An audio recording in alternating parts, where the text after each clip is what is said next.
शिव महापुराण की कथा कहती है, जिस तालाब का जल कम होता है, जिस कुएं का जल कम होता है, जिस नदी का जल कम होता है, जिस सरोवर का जल कम होता है, वहां की मिट्टी को लाकर जब पार्थिव लिंग का निर्माण कर कर पूजन किया जाता है, तो उस नदी का जल स्तर जितना बड़ा होता है, उस नदी में जितना पानी पहले भरा होता है, उतना भंडार भोलेनाथ उसके घर में भरना चालू कर देते हैं। ये हमारा शास्त्र प्रमाण है। शिव को बनाने के लिए उसमें से मिट्टी ढूंढो, और तुम क्या ढूंढ रहे हो? चुंबक डाल के पैसा, चुंबक डाल के सिक्का, और लगे कितने हाथ में? 100, 200, 500, 1000, 2000, 1 लाख, 1.5 लाख रुपए हाथ में लगे होंगे। इससे ज्यादा क्या लगेंगे? 2 लाख लगे होंगे, इससे ज्यादा क्या लगेंगे? पर यदि उसमें से जब नदी का स्तर नीचे जा रहा था, कुएं का पानी कम हो रहा था, तालाब का पानी कम हो रहा था, जलाशय का पानी कम हो रहा था, उस समय पर वहां की मिट्टी को लाकर पार्थिव का निर्माण करते, शिवलिंग बनाकर उसकी पूजन कर कर विसर्जन कर देते, तो नदी पूर्व में जितनी भरी हुई थी उतना भंडार मेरा भोलेनाथ तेरे घर का भर देते। ये हमारा शास्त्र का है।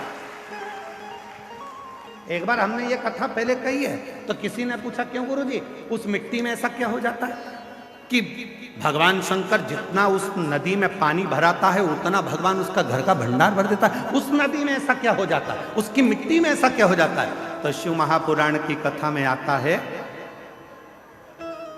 कृष्णेश्वर महादेव की कथा।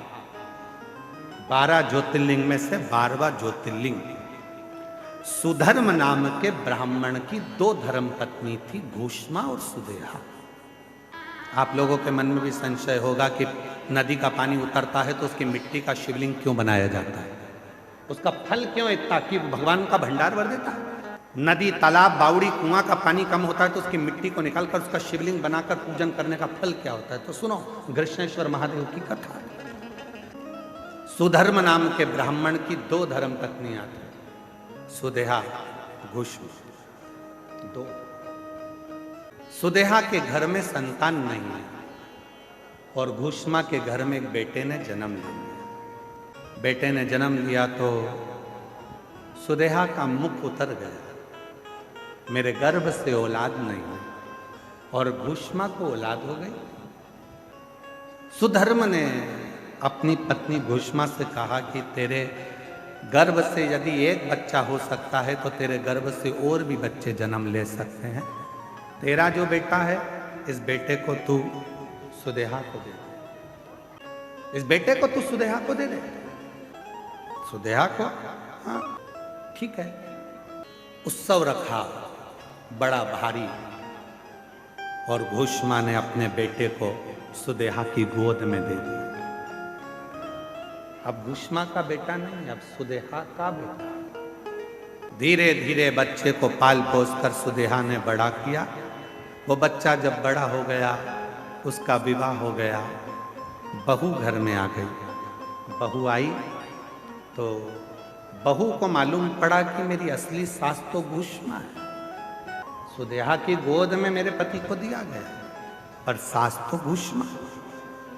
अब वो सुदेहा को कम मानती है और भूष्मा को ज्यादा मानती है। भूष्मा के लिए चाय लेकर जाए, भोजन लेकर जाए, नाश्ता लेकर जाए, पाँव पड़े, सुदेहा को पूछे नहीं। सुदेहा को गुस्सा आ गया, बहू मेरी और पूछ रही भूष्मा।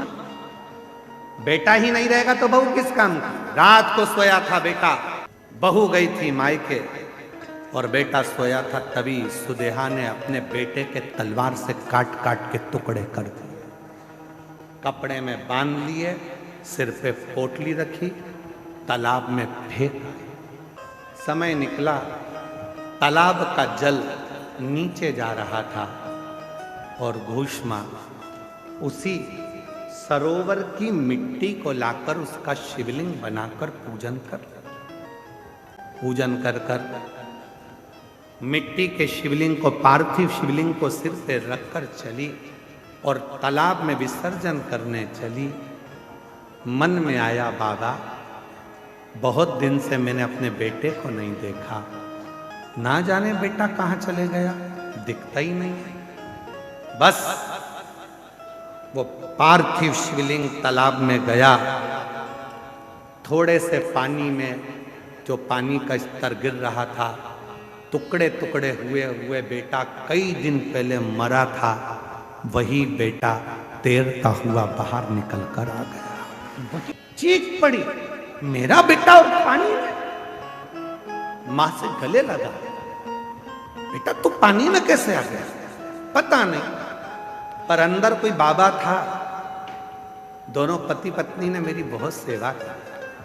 भूष्मा ने आवाज लगाकर कहा, बाबा मैं जानती हूं कोई दूसरा बाबा नहीं आ सकता, बाबा तो मेरा महादेव ही होगा। बाबा आओ दर्शन तो दो।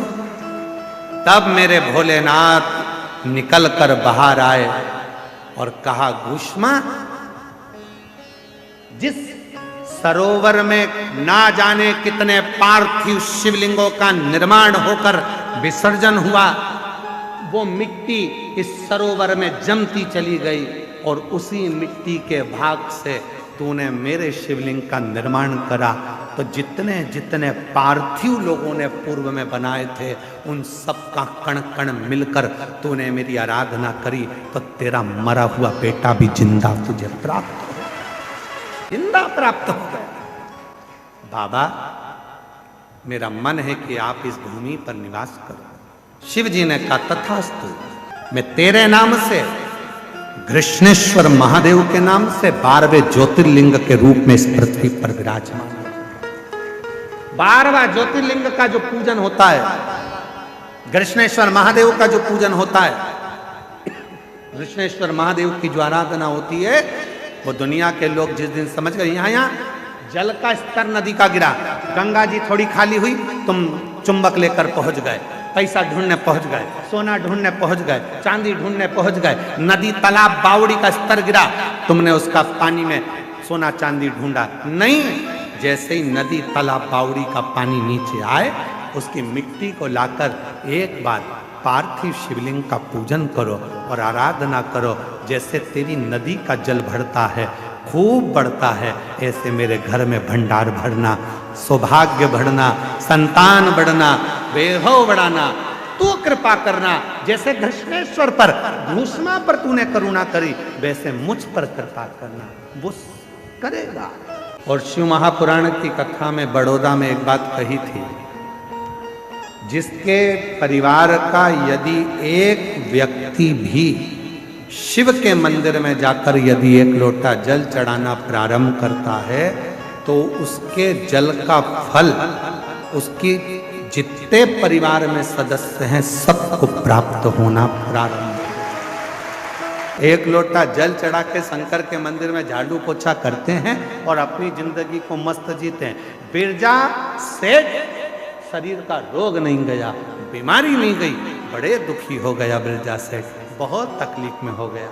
तब जा रहा था, वहीं से एक शिव भक्त निकल कर आ रहा, शिव भक्त, और बिरजा सेठ सामने से आ रहा है। निकलते निकलते सामने से एक शंकर का भक्त शिव जी की आराधना कर कर, साधना कर कर, भजन कर कर आ रहा था। सेठ जी ने उस व्यक्ति का दर्शन कर लिया, दर्शन कर लिया, और जैसे ही वहां से आगे बढ़ा, थोड़ा आगे जाने पर उसको पर्वत मुनि अपना रूप बदलकर पृथ्वी पर भगवत भजन कर रहे थे। वो पर्वत मुनि को देख लिया, पहचानता नहीं था कि ये कौन से मुनि है, पहचानता नहीं, जानता नहीं। पर्वत मुनि को देखा, ना नाम जानता था ना स्वरूप जानता था, केवल मुनि के वेश में थे। जाकर प्रार्थना करी, बाबा देखो शिव भक्त का दर्शन हुआ तो पर्वत मुनि मिल गए। पर्वत मुनि के पास जाकर बोला, बाबा जी मेरे शरीर में एक रोग हो गया है, मेरी बीमारी खत्म नहीं हो रही है, बाबा जी कुछ करुणा कर दीजिए। पर्वत मुनि ने कहा, भैया शंकर जी के एक परम भक्त हैं जिनका नाम है तुमरुका जी, शिव जी के परम भक्त हैं तुमरुका जी, तुझे अगर मिल जाए तो तू उनके चरण पकड़ना, प्रणाम करना, विनय करना, वो तेरा दुख मिटा देगा।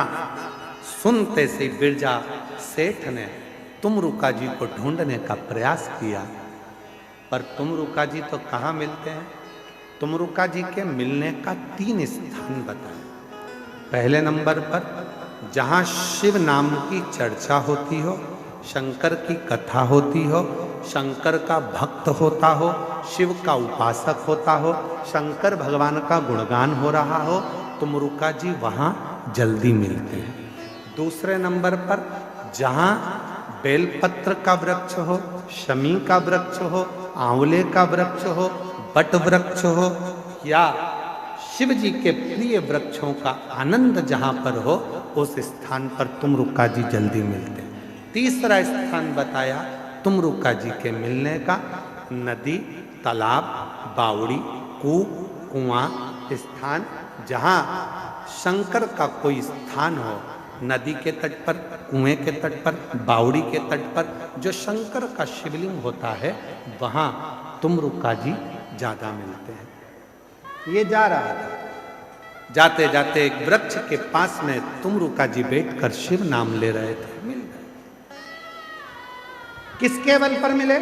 सेठ जी ने एक शंकर के भक्त का दर्शन करा तो उनको पर्वत मुनि मिले, पर्वत मुनि का दर्शन हुआ तो तुमरुका जी मिल गए। तुमरुका जी से कहा, बाबा जी मेरे शरीर में रोग हो गया है, मिटता नहीं है, कुछ कृपा कर दीजिए, कुछ करुणा कर दीजिए, दया कर दीजिए। तुमरुका जी ने कहा, एक काम करो, एक बार मुख से ओम नमः शिवाय का जप करना और नदी में डुबकी लगा लेना, रोग मिट जाएगा। जाओ, एक बार मुख से ओम नमः शिवाय कहना और नदी में डुबकी लगाना, रोग मिट जाएगा। नदी कौन सी होना चाहिए? कोई सी भी। जाओ। बिरजा सेठ गया, जो पानी में कूदने लगा, ओम नमः शिवाय, ओम नमः शिवाय, ओम नमः शिवाय लगाई गया, निकला बाहर, पूरा रोग सही हो गया, शरीर स्वस्थ हो गया।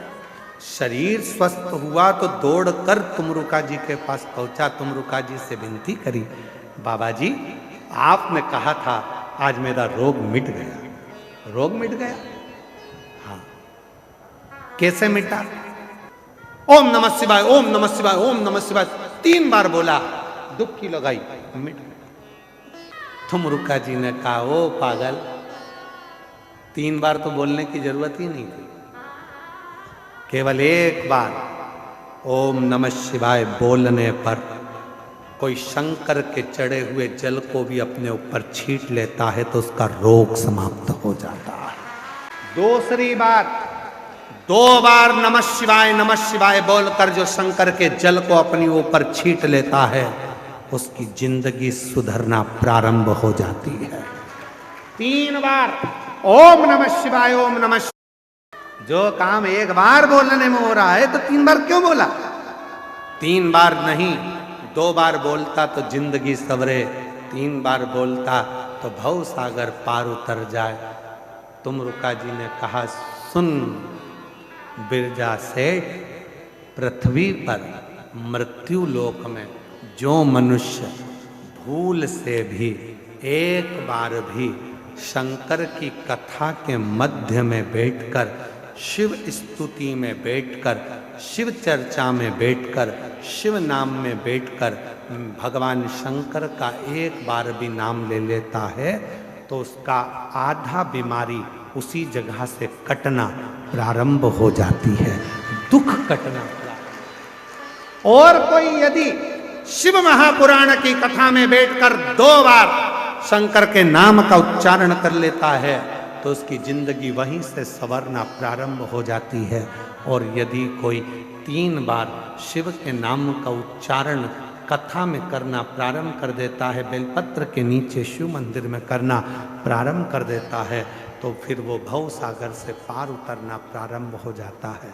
इसीलिए शिव महापुराण की कथा को जब हम प्रारंभ करते हैं तो 5 बार श्री शिवाय नमस्तु,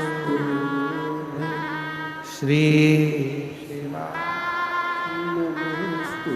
और कथा का जब प्रारंभ होता है उस समय पर ओम नमः शिवाय, ओम नमः शिवाय, ओम नमः शिवाय। कितनी बार बोलते हैं? पूरी कथा की लिस्ट निकाल कर देख लो, 30 साल की। 30 साल की लिस्ट में आपको जो भी मिलेगा वो 3 बार ओम नमः शिवाय, ओम नमः शिवाय, ओम नमः शिवाय 3 बार बोलने के बाद फिर रुक जाते हैं, फिर वापिस 3 बार बोलते हैं, फिर रुक जाते हैं, फिर 3 बार बोलते हैं। पर 3 को ही हम समेट कर चले। त्रिगुणाकार, त्रिकालदर्शी, त्रिनेत्रधारी, त्रिपुंडधारी का नाम उच्चारण और फिर निवेदन करें। यदि कोई व्यक्ति कहता है कि गुरुजी मेरा ये काम नहीं हो रहा, मुझे इस काम में सफलता नहीं मिल रही, मेरी गवर्नमेंट जॉब नहीं लग रही, मेरे साथ में ये प्रॉब्लम खड़ी हो गई, वो प्रॉब्लम का हल नहीं हो रहा, हम तुमको 3 स्थान देते हैं। उस जगह पर तुम 3 बार 3 बेलपत्र रखकर भगवान के नाम का उच्चारण कर कर शिव को चढ़ाना प्रारंभ करो। पहला, कुआं, बावड़ी, तालाब, नदी, सरोवर, कोई भी स्थान के किनारे पर बैठकर 3 बार पंचाक्षर मंत्र या षडाक्षर मंत्र ओम नमः शिवाय, ओम नमः शिवाय, ओम नमः शिवाय। जलाशय के पास में बैठकर 3 बेलपत्र हाथ में रखकर भगवान शंकर का नाम लीजिए। दूसरा स्थान, बेलपत्री का पेड़ का नीचे या शमी के वृक्ष के नीचे या बट वृक्ष के नीचे या पीपल वृक्ष के नीचे या आंवले वृक्ष के नीचे बैठकर भगवान शंकर के नाम का उच्चारण 3 बार करिए। तीसरा, शिव का कोई मंदिर जो जलाशय के करीब में हो, वहां बैठकर शिव नाम का उच्चारण, या कहीं कथा हो रही हो, सत्संग हो रहा हो, वहां 3 बार बैठकर 3 बेलपत्र हाथ में रखकर शिव नाम का उच्चारण कर कर ये तीनों बेलपत्री को 9 पत्री हो गई। कितनी पत्री हो गई? 9 देवी का स्मरण कर कर 3 पत्री का स्मरण कर कर 9 देवियों को इकट्ठा करिए। अशोक सुंदरी वाली जगह पर 9 देवी का वो बेलपत्र समर्पित कर कर शिव के शिवलिंग को 1 लोटा जल चढ़ा दीजिए। जो कार्य आपने मांगा है वो पूर्ण होकर ही रहेगा, उसको सफलता मिलेगी, वो सफलता की ओर बढ़ेगा।